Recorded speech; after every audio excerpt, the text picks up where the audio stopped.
I, 36 years old female, have a 2.5 years old son. He is energetic and curious, like every child's supposed to be. Meltdowns are age appropriate, but he usually doesn't do that unless he misses sleep, gets sick, or something like that. I make sure to let him release his energy in playgrounds, etc. every day so he wouldn't climb furniture. Laugh out loud. Our parenting style is similar to that British show called Super Nanny.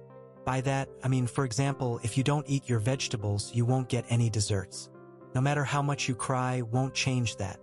Or 1930 is the sleep time after our nighttime routine. Unless there is an extreme case, 99% of the time, he will be in his bed, trying not to be in bed to have more fun. We do a little dance where he comes back to me, and I put him in his bed again and again. Rules are the rules. My mother-in-law, 58 years old female, lives far away from us and invited us to her home so she can see her grandson face-to-face instead of everyday FaceTiming. Her home is filled with knickknacks, etc. I mean, it is not ideal to have my toddler live in there for a week, but with our parenting style, if we say no, it means no, so we thought it would be manageable with my 24/7 supervision. What we didn't calculate was my mother-in-law's character. She is not a recovering people pleaser. She is a proud people pleaser. She thinks she is like Mother Teresa, but it is actually one of my husband's traumas that he had to act extra aggressive to people to protect his mother from the people using her. She started giving my son chocolate cake behind my back because he refused eating his proper meal, and I was like, he will eat when he is hungry. Apparently, she couldn't imagine a toddler being left hungry by his mother, and since he is refusing the meal, he has to eat something, right? Whenever my son has meltdowns for the things that I wouldn't let him do, she saves him from his despot mom and does the thing with him because she couldn't bear watching him cry like it is the end of the world. Thanks to her week-long actions, now my son thinks my mother-in-law overrides my rules. If he cries enough, he can get what he wants. So now he doesn't stop crying for a long time, since eventually his angel of a grandma will save him. Today, I woke up with flu, and my mother-in-law volunteered to babysit him. After a few hours, she came to my room asking for me to pay for her kitchen cabinets. Apparently, he was banging a ladle on the cabinet doors and made a lot of dents on the paint. I was like, "Where were you when it happened?" She was right there. She wouldn't leave him alone, of course. "Why didn't you take the ladle from his hands?" Well, he didn't let her. After the meaningless back and forth with similar questions, and I already had a headache from my sinus, I just went back to sleep saying, "No, I won't pay. And it seems like you need to discipline your grandson and be the bad guy for the first time." Now she is crying in her room, so am I the asshole? Update. So, when I took my rest, no longer having a headache, I sat down with my mother-in-law and talked about how her actions affect my son and my son's relationship with me and the environment he is in. I told her that undermining my authority is never a good idea. Even though I might be stricter than she prefers, this is how I choose to raise my son. I've been with him 24/7 since the day he was born, and I do observe he is more happy and learning better with more structured life.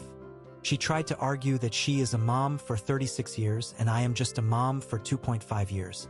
I told her, my son is not the same person as her son, so they may have different needs.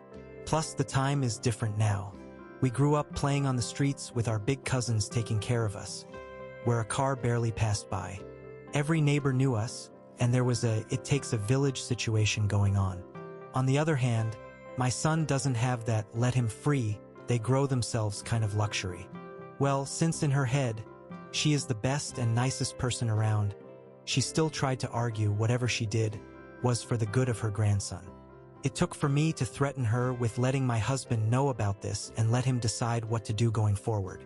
Then she accepted to act according to my wishes. There were a lot of comments in my previous post about what my husband does meanwhile. Well, he travels for work, he just spent the first day with us, then hopped cities for a week, auditing the franchising locations he is working for. And when the week ended, he came to take us to our hometown, which was yesterday.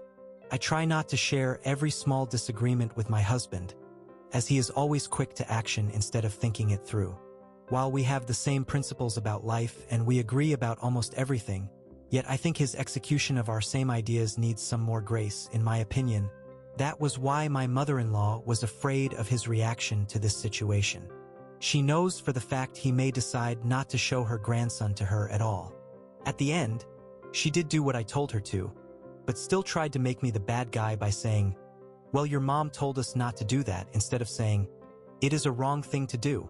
It took her half a day to revert back to her usual self. You guys were expecting some broken knickknacks when I mentioned them. Well, it happened.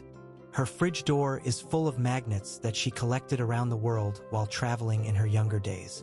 I forbade my son not to touch them at all, and he did avoid them altogether, until she overrode my decision and said, "Being curious is good for kids.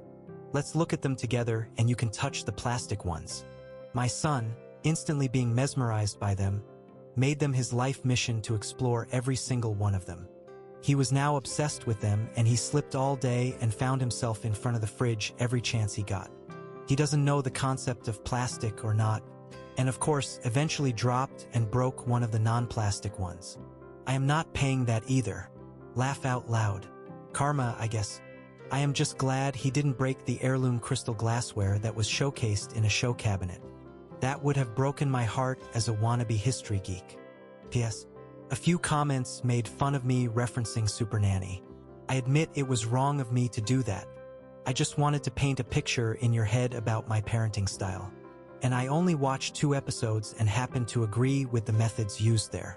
I googled the problems about Super Nanny and I learned that they were forcing kids to act out to have more drama on screen, and blasting kids' mistakes to public may result with them getting bullied at school, which is indeed abuse. My kid is not problematic, he is just energetic and curious. And I don't think I am punishing him by setting rules. He is more happy when he can guess what will happen next. Predictability makes him feel safe and in control. When Discipline Meets Grandma, a modern parenting face-off. Battle of Wills. Grandmother versus Mother's Rules.